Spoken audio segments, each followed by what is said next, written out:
Hello बच्चों, welcome to prime educator. बच्चों, पिछले वीडियो में हम लोगों ने मानव में श्वसन के अंतर्गत मानव के श्वसन तंत्र की संरचना के बारे में जाना था। अगर आपने मेरी वह वीडियो नहीं देखी है तो मैं एक बार यहाँ पर रिकॉल करवा देती हूँ। तो चलिए स्टार्ट करते हैं। मानव में श्वसन अंग होते हैं नासिका छिद्र, स्वर यंत्र जिसे वॉइस बॉक्स या लैरिंग्स भी कहते हैं, उसके बाद श्वास नली जिसे ट्रैकिया कहते हैं, और फेफड़ा। यह मानव के श्वसन अंग है। वायु यानी हवा नासिका के नासिका द्वार से प्रवेश करती है और नासिका द्वार पीछे की ओर नासिका वेस्म में खुलते हैं। नासिका वेस्म जिसे नेजल चैम्बर भी कहते हैं।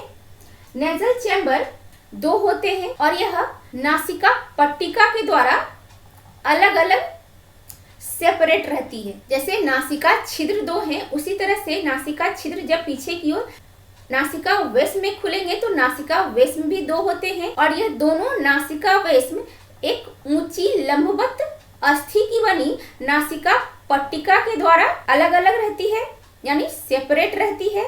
और यह जो नासिका वेस्म है, इसकी दीवार टेढ़ी मेढ़ी घुमावदार प्लेट की बनी होती है जिसे कौंची कहते हैं।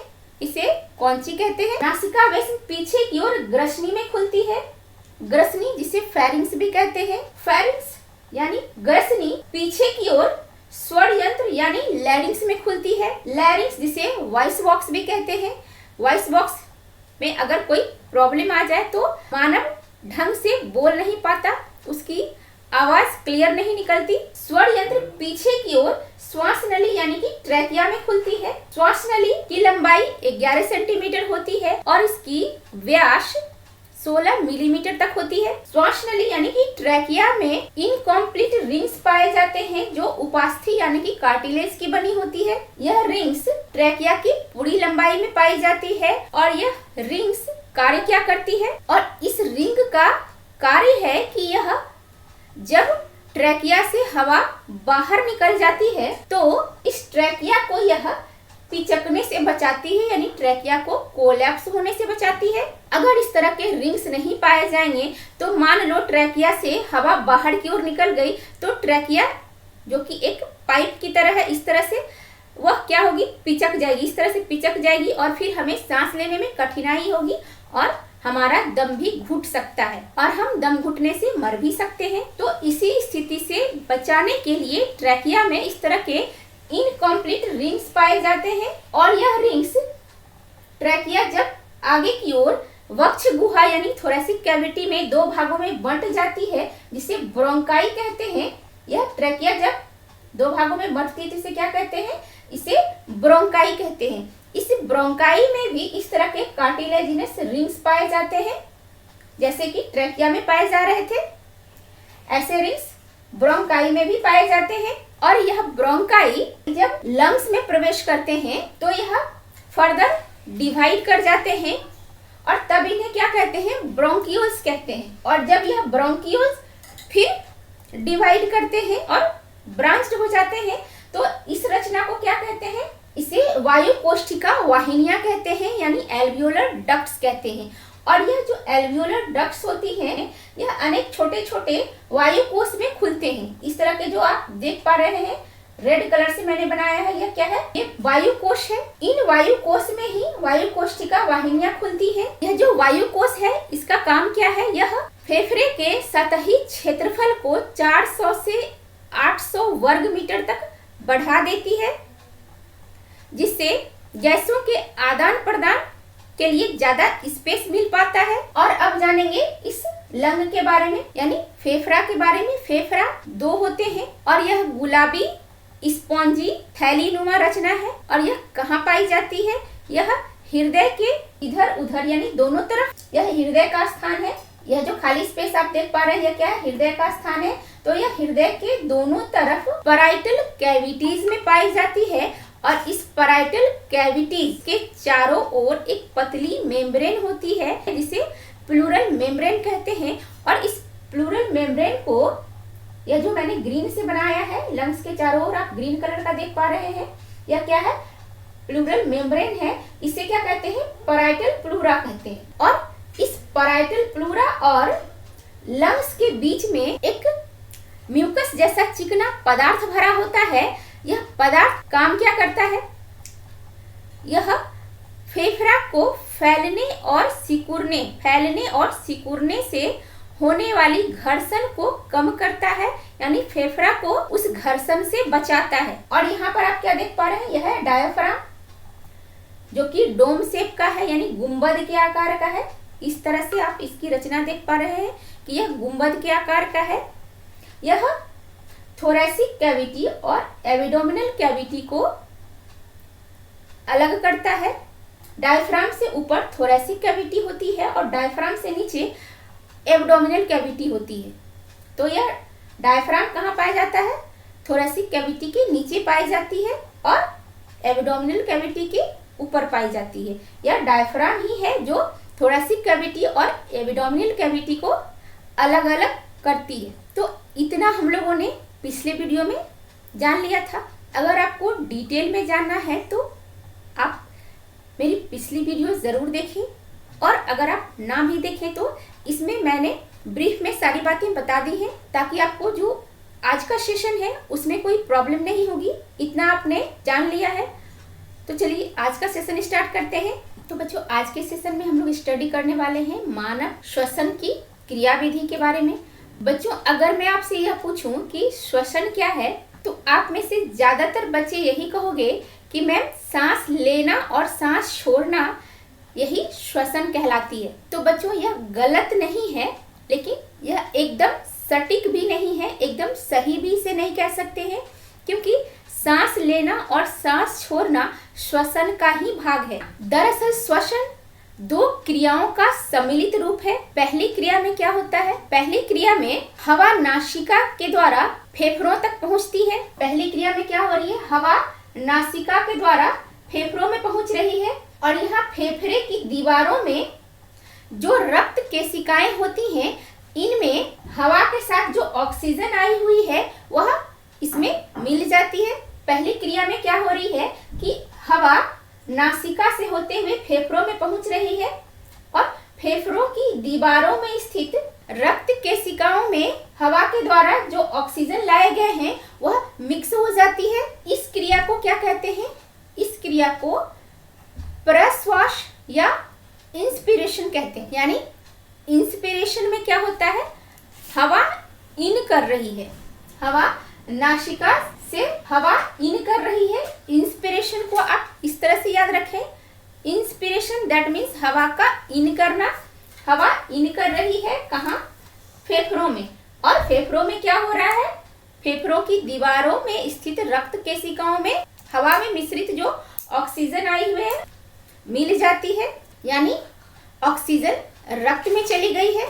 इस प्रोसेस को प्रश्वास यानी इंस्पिरेशन कहते हैं। इंस्पिरेशन यानी प्रश्वास को और आसान भाषा में समझना चाहें तो यह समझें कि हवा का नासिका से होते हुए लंग्स में यानी फेफड़ों में आना और हवा के द्वारा लाए गए ऑक्सीजन का फेफड़ों की दीवारों में स्थित रक्त केशिकाओं के रक्त में चले जाना ही इंस्पिरेशन यानी कि प्रश्वास है। और इसके विपरीत जो क्रिया होती है उसे उच्छ्वास कहते हैं, यानी एक्सपिरेशन कहते हैं। उच्छ्वास यानी एक्सपिरेशन में क्या होता है?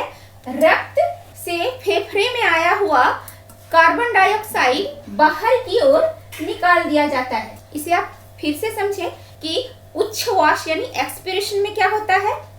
रक्त क्या करती है? पूरे शरीर से CO2 को इकट्ठा करके कहाँ दे देती है? लंग्स को दे देती है। तो पूरे शरीर के द्वारा जो CO2 आया हुआ है रक्त में वह लंग्स में चले आते हैं, और लंग्स CO2 को बाहर की ओर निकाल देता है। इस प्रोसेस को एक्सपिरेशन यानी उच्छ्वास कहते हैं। तो श्वसन दो क्रियाओं का सम्मिलित रूप है, और यह दो क्रियाएं कौन कौन सी है? प्रश्वास यानी इंस्पिरेशन और उच्छ्वास यानी एक्सपिरेशन।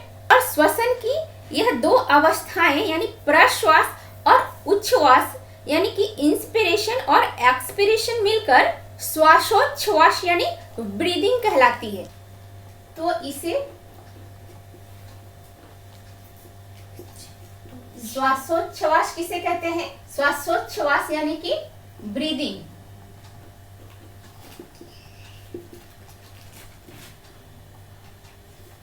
ब्रीदिंग में दो क्रियाएं होती हैं। पहला प्रश्वास, प्रश्वास यानी इंस्पिरेशन, इंस्पिरेशन, और दूसरा क्या है उच्छ्वास, जिसे एक्सपिरेशन कहते हैं।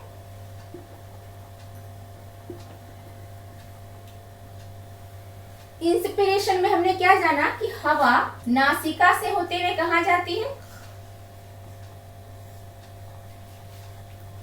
फेफड़े में। और फेफड़ा में क्या हो रहा है, फेफड़ा में क्या होता है, रक्त में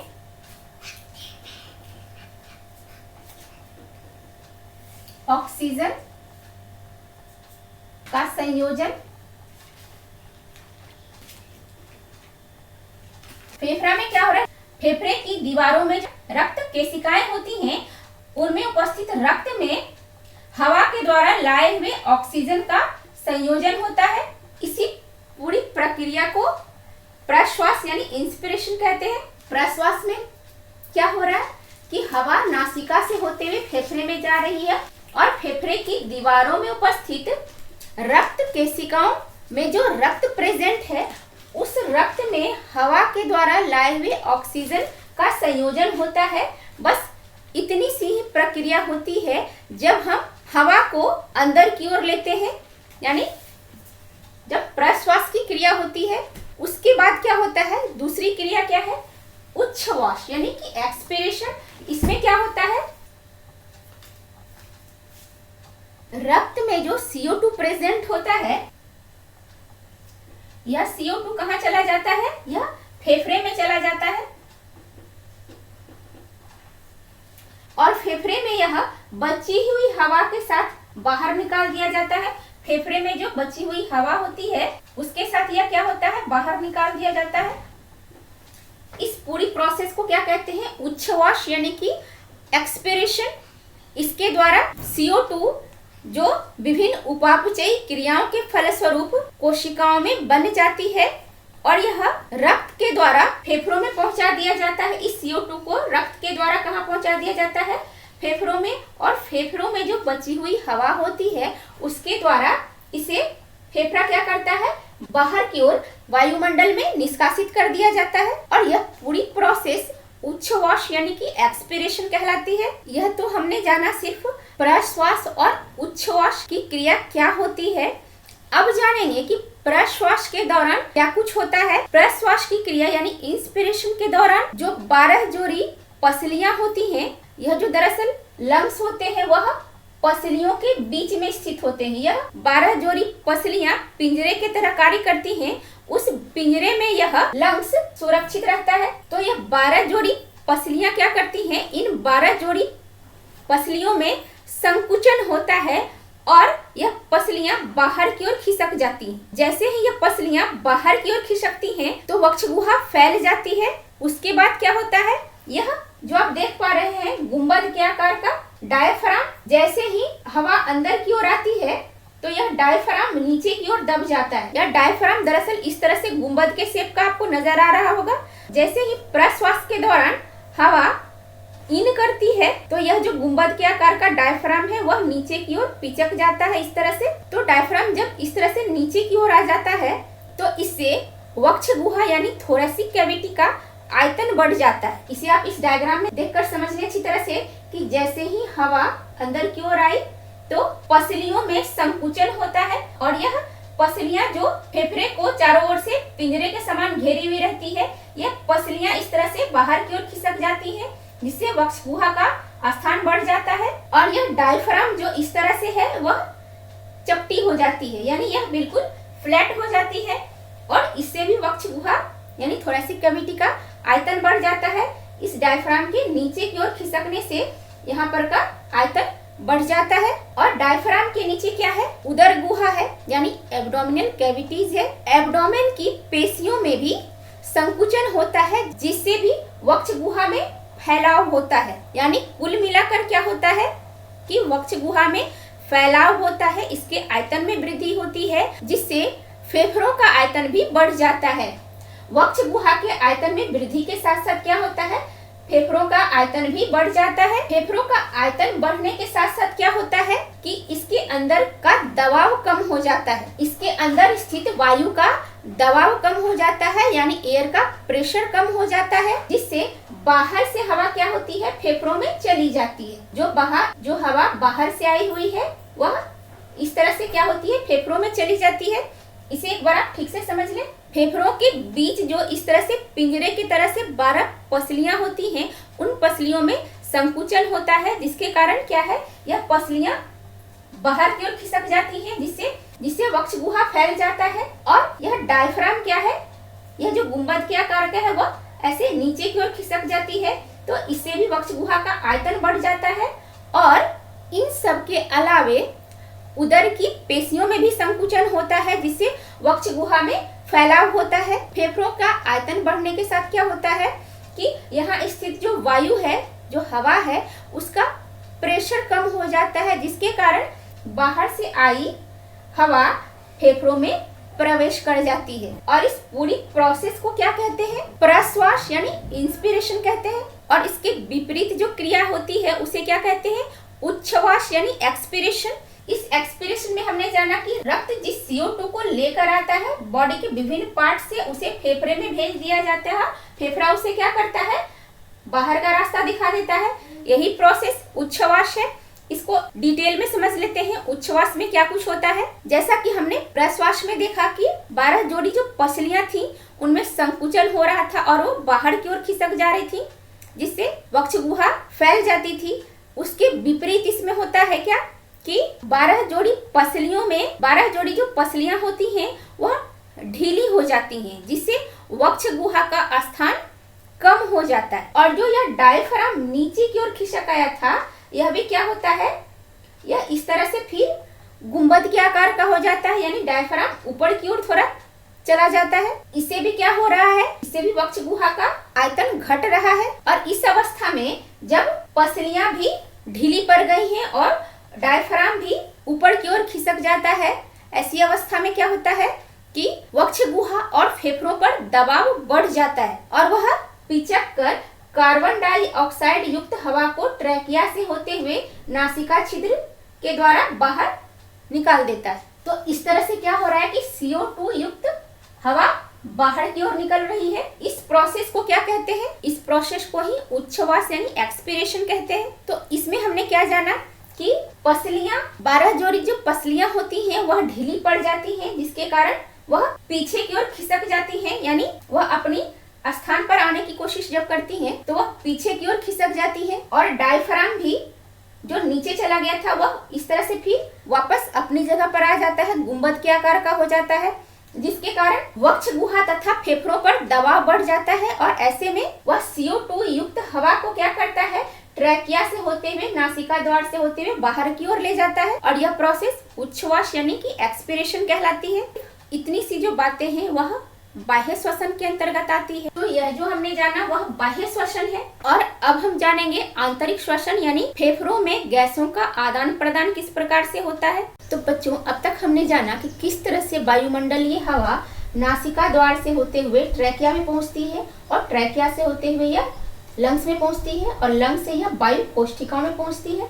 तो इतना तक हमने जान लिया कि वायु कोशिकाओं में किस तरह से वायुमंडलीय हवा प्रवेश कर रही है। तो बच्चों, अब हम यह जानेंगे कि लंग्स में किस प्रकार से गैसों का आदान प्रदान होता है। और यह सब जानने से पहले थोड़ा यह जान लें कि इसमें हार्ट यानी हृदय का क्या योगदान है, क्योंकि हार्ट जो है वह सेंट्रल पंपिंग ऑर्गन है। यही शुद्ध रक्त को शरीर के विभिन्न भागों में पहुंचाता है और फिर अशुद्ध रक्त को शरीर के विभिन्न भागों से कलेक्ट कर फिर कहाँ पंप करता है, फिर यह इसे फेफड़ों में पंप करता है ताकि यह फिर से शुद्ध हो सके।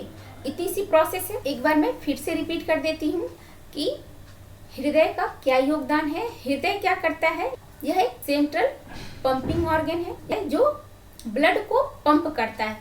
हृदय का इतना ही काम होता है कि यह ब्लड को यानी रक्त को पंप करके विभिन्न अंगों में भेजता है। यह शरीर के विभिन्न कोशिकाओं से अशुद्ध रक्त को इकट्ठा कर कहाँ भेजता है, यह फेफड़ों में भेजता है। फेफड़ों में रक्त शुद्ध होता है, यानी ब्लड में ऑक्सीजन मिक्स होते हैं। ऑक्सीजनेटेड ब्लड को यानी ऑक्सीजन युक्त ब्लड को शुद्ध रक्त कहते हैं। यह काम कहाँ हो रहा है? यह काम फेफड़ों में होता है। फेफड़ों में ही अशुद्ध रक्त से CO2 ले लिया जाता है और ऑक्सीजन को ब्लड में भेज दिया जाता है ताकि ब्लड शुद्ध हो सके। तो यह हमने जान लिया कि हृदय का क्या रोल है। हृदय पंपिंग ऑर्गन है, तो यह पंप करता है शुद्ध रक्त को शरीर की विभिन्न कोशिकाओं में जहां शुद्ध रक्त की आवश्यकता होती है, और अशुद्ध रक्त को शरीर की विभिन्न कोशिकाओं से कहां पंप करता है? फेफड़ों की तरफ पंप करता है, ताकि फेफड़ों में अशुद्ध रक्त को शुद्ध कर दिया जा सके। और फिर वह शुद्ध रक्त फिर वापस कहाँ आएंगे? फिर वह हृदय के पास आएंगे। फिर हृदय ही उसे शरीर के विभिन्न कोशिकाओं में पंप करता है। ठीक है, इतनी सी बात हमने जान ली कि हृदय का क्या रोल है। तो यह जो प्रोसेस फेफड़ों में हो रही है ब्लड को शुद्ध करने की, उसी प्रोसेस के बारे में जानेंगे कि फेफड़ों में किस प्रकार से रक्त शुद्ध होता है। क्योंकि सारे शरीर से अशुद्ध रक्त फेफड़ों की ओर जाते हैं, सीरिये रक्त कहते हैं, और इसे बायोलॉजी में ब्लू कलर से डिनोट करते हैं। ब्लू कलर से डिनोट करने का मतलब यह नहीं होता है कि यह जो ब्लड है वह ब्लू रंग की होती है, यानी अशुद्ध रक्त का रंग ब्लू होता है, ऐसा नहीं है। अशुद्ध रक्त को सिर्फ समझने के लिए ब्लू रंग से डिनोट किया जाता है और शुद्ध रक्त को लाल रंग से डिनोट करते हैं। तो बच्चों कंफ्यूज होने की जरूरत नहीं है। तो बच्चों हमने जान लिया था कि वातावरण से वायु कहाँ प्रवेश कर चुकी है? वायु कोशिकाओं में। यहाँ पर मैं वायु का कॉम्पोजिशन लिख देती हूँ। नाइट्रोजन कितना होता है? नाइट्रोजन 78% होता है, ऑक्सीजन 21% होता है, और CO2 यह 0.03% होता है। तो वायु का कंपोजिशन हमने देख लिया कि नाइट्रोजन 78%, ऑक्सीजन 21% और CO2 0.03%। तो इसी कंपोजिशन की वायु जो है वायु कोशिकाओं में है। तो वायु कोशिकाओं में जो वायु है उसमें ऑक्सीजन की मात्रा 21% है, और फेफड़ों में जो अशुद्ध रक्त आया है उसमें ऑक्सीजन की मात्रा बहुत कम होती है, उसमें कार्बन डाइऑक्साइड की मात्रा ज्यादा होती है।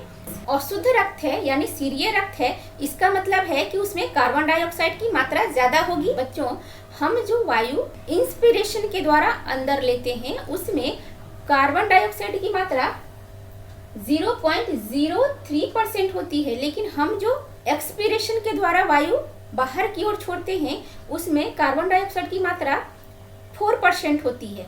और हम जो वायु अंदर लेते हैं इंस्पिरेशन के दौरान उसमें ऑक्सीजन की मात्रा 21% होती है, और जो वायु हम छोड़ते हैं उसमें ऑक्सीजन की मात्रा 17% होती है। तो 4% की गड़बड़ी होती है यहाँ पर। तो बच्चों अब आप यह जानना चाहेंगे कि हम ऑक्सीजन लेते भी हैं और छोड़ते भी हैं क्या? तो हाँ, हम लोग ऑक्सीजन लेते भी हैं और ऑक्सीजन छोड़ते भी हैं, लेकिन जो ऑक्सीजन हम लेते हैं वह 21% होती है और जो हम छोड़ते हैं वह 17% होती है। ठीक है, और जो हम नाइट्रोजन लेते हैं वह 78% होती है और जो छोड़ते हैं वह भी 78% होती है। तो जो हम लेते हैं नाइट्रोजन और छोड़ते हैं उसमें कहीं कोई दिक्कत नहीं है, जितना लेते हैं उतना छोड़ते हैं। लेकिन ऑक्सीजन जितना लेते हैं यानी 21% लेते हैं और छोड़ते कितना है? 17%, यानी कि 4% की गड़बड़ी हो रही है। वहीं CO2 कितना लेते हैं? 0.03% लेते हैं और छोड़ते कितना है? 4% छोड़ते हैं, यानी CO2 लेते बहुत कम है और छोड़ते बहुत ज्यादा है। यहाँ जो अशुद्ध ब्लड आया है, फेफड़ों में जो अशुद्ध ब्लड आया है प्यूरिफिकेशन के लिए, उस अशुद्ध ब्लड में CO2 की मात्रा बहुत ज्यादा होगी, यानी कितनी होगी? 4% होगी। अब लंग्स में क्या होता है? लंग्स में एक ऑफर चलता रहता है हमेशा कि CO2 लाओ और ऑक्सीजन लेके जाओ। ठीक है, जैसे हम लोग शॉपिंग करते हैं तो इस तरह की ऑफर मिलती है ना, बाय 1 गेट 1 फ्री या बाय 1 गेट 2 फ्री। तो इस तरह से यहाँ पर लंग्स में जब तक हमारी सांस चलती है, जब तक हमारा हृदय धड़कता है, यानी जब तक हम जीवित हैं तब तक एक ऑफर चलता रहता है। वो ऑफर क्या है कि CO2 लाओ और ऑक्सीजन ले जाओ। तो ब्लड क्या करता है? ब्लड CO2 लाता रहता है और बदले में वह लंग से ऑक्सीजन लेकर जाता है। ठीक है, यही ऑफर चलता रहता है। अब देखो बच्चों, मेन बात क्या होती है, यहाँ पर क्या है, वायु कोशिकाओं में जो ऑक्सीजन है उसका आंशिक दबाव यानी कि पार्शियल प्रेशर, यहाँ जो अशुद्ध रक्त आया है उसकी अपेक्षा बहुत अधिक होता है। एक बार मैं फिर से दोहरा देती हूँ कि यहाँ जो वायु कोशिकाओं में हवा है उसमें ऑक्सीजन का आंशिक दबाव यहाँ जो अशुद्ध रक्त आया है उससे बहुत अधिक होता है, जिसके कारण यहाँ जो वायु कोशिकाओं में ऑक्सीजन है वह विसरण क्रिया के द्वारा रक्त में चला जाता है। विसरण क्रिया में क्या होता है, गैसों का मूवमेंट अधिक सांद्रता वाले क्षेत्र की ओर से कम सांद्रता वाले क्षेत्र की ओर होता है। ठीक है, यही विसरण क्रिया है। जैसे आप कोई परफ्यूम की बोतल खोलते हो तो पूरे कमरे में इसकी खुशबू चली जाती है। ऐसा क्यों होता है, क्योंकि विसरण क्रिया के द्वारा गैस अधिक सांद्रता वाले क्षेत्र से कम सांद्रता वाले क्षेत्र की ओर चली जाती है। इस कारण खुशबू क्या है कि पूरे कमरे में चारों तरफ फैल जाती है।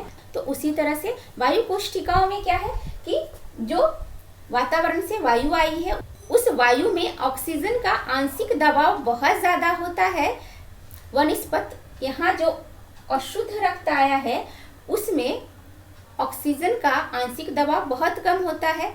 इस आंशिक दबाव में अंतर के कारण ऑक्सीजन वायु कोशिकाओं से कहाँ चली जाती है, यह अशुद्ध रक्त में चली जाती है विसरण क्रिया के द्वारा। विसरण क्रिया आपने समझ लिया कि विसरण क्रिया में गैस अधिक सांद्रता वाले क्षेत्र से कम सांद्रता वाले क्षेत्र की ओर मूव कर जाते हैं।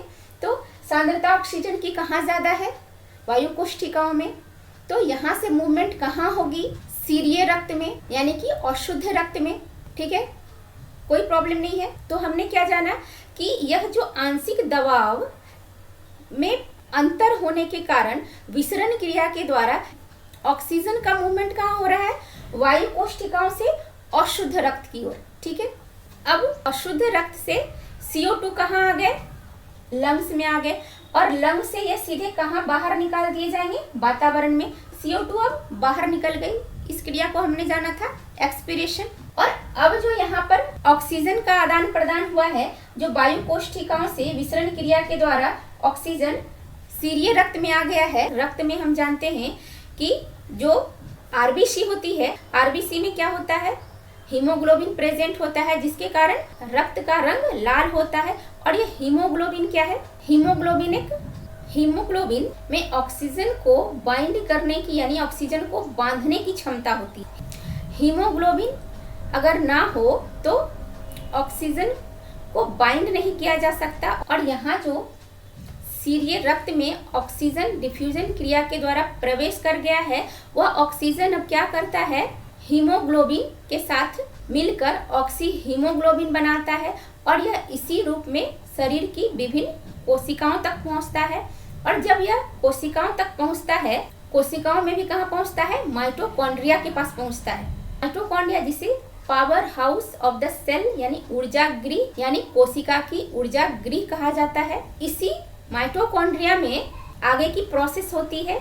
माइटोकॉन्ड्रिया में क्या होता है, जब श्वसन ऑक्सीजन की उपस्थिति में होता है तो ग्लूकोज के अणु टूटते हैं और इसमें टूटते हैं CO2 प्लस H2O प्लस ऊर्जा निकलती है। और यह ऊर्जा माइटोकॉन्ड्रिया में ATP के रूप में संचित होती है। इसी ऊर्जा के उत्पादन के लिए हमने श्वसन की क्रिया की। श्वसन का मुख्य उद्देश्य क्या होता है, ऊर्जा का उत्पादन। और इसमें अहम भूमिका किसकी थी, ऑक्सीजन की। और ऑक्सीजन को शरीर की विभिन्न कोशिकाओं में लाने के लिए इतनी हाय तौबा मची हुई थी, क्योंकि हम ऑक्सीजन को डायरेक्ट वातावरण से ग्रहण नहीं कर सकते, क्योंकि ऑक्सीजन वातावरण में किस रूप में है, मिश्रण के रूप में है। तो हमने क्या किया कि प्रश्वास यानी इंस्पिरेशन के दौरान हमने डायरेक्ट वातावरण से क्या ले लिया, हवा यानी गैसों के मिश्रण को ले लिया। और अब लंग में जो वायु कोशिकाएं होती हैं वहां पर क्या है, वहां पर रक्त केशिकाओं का जाल होता है जिनमें रक्त भरा होता है। और रक्त में क्या होता है, हीमोग्लोबिन होता है। हीमोग्लोबिन क्या करता है, जो गैसों का मिश्रण है वहां पर से ऑक्सीजन को लपक लेता है ना।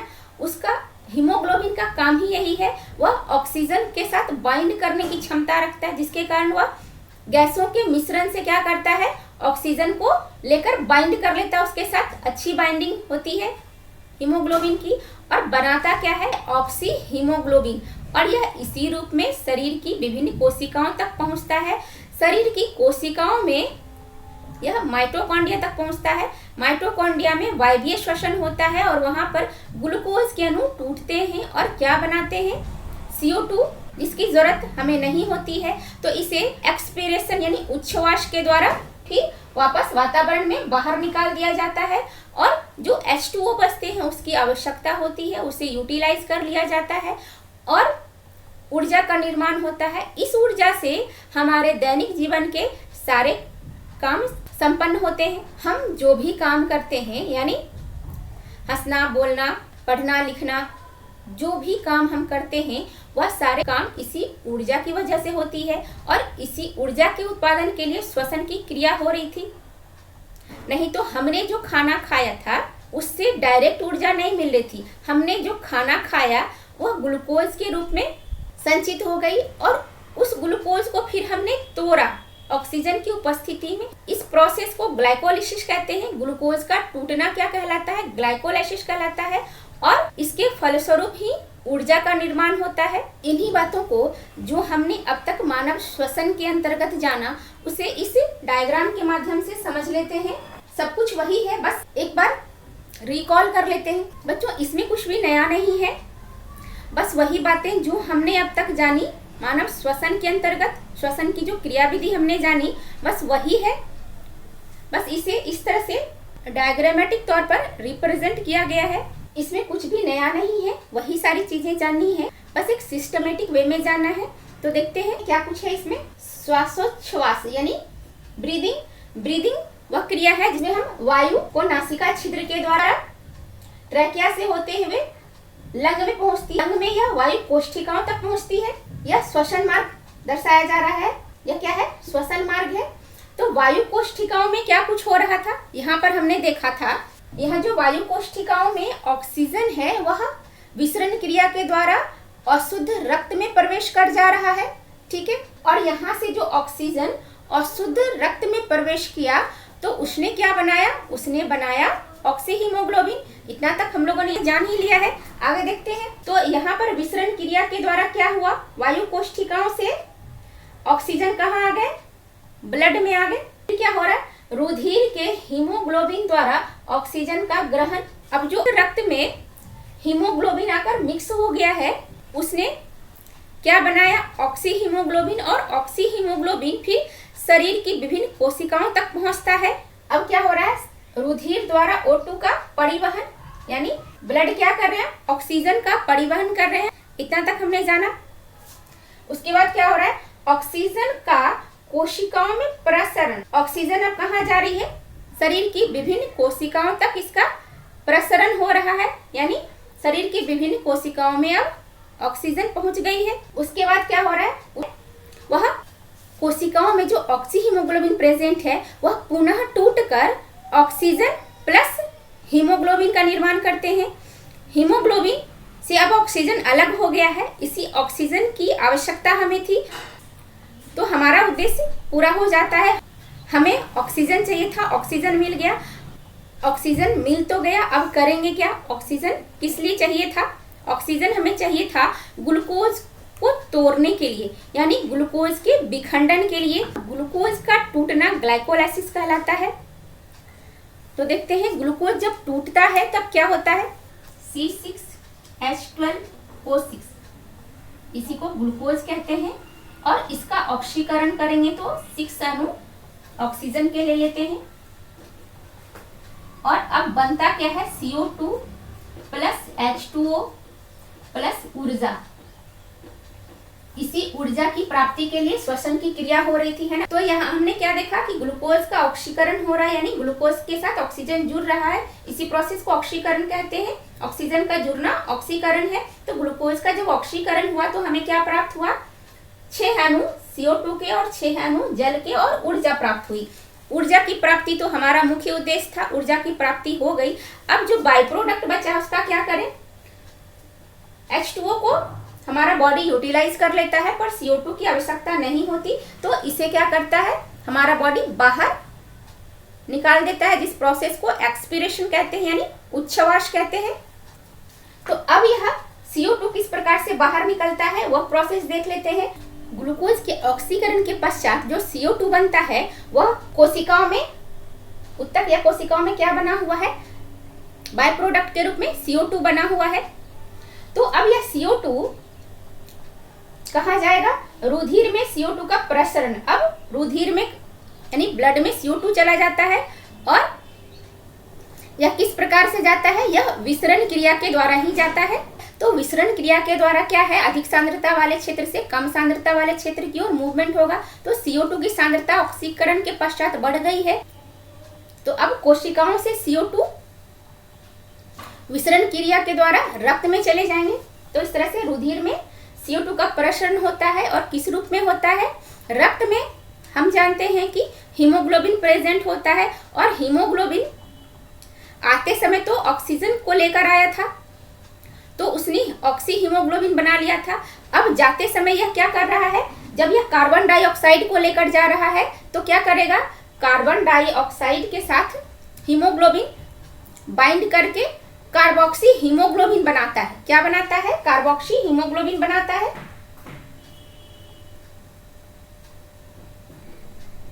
कार्बोक्सी हीमोग्लोबिन बनाता है।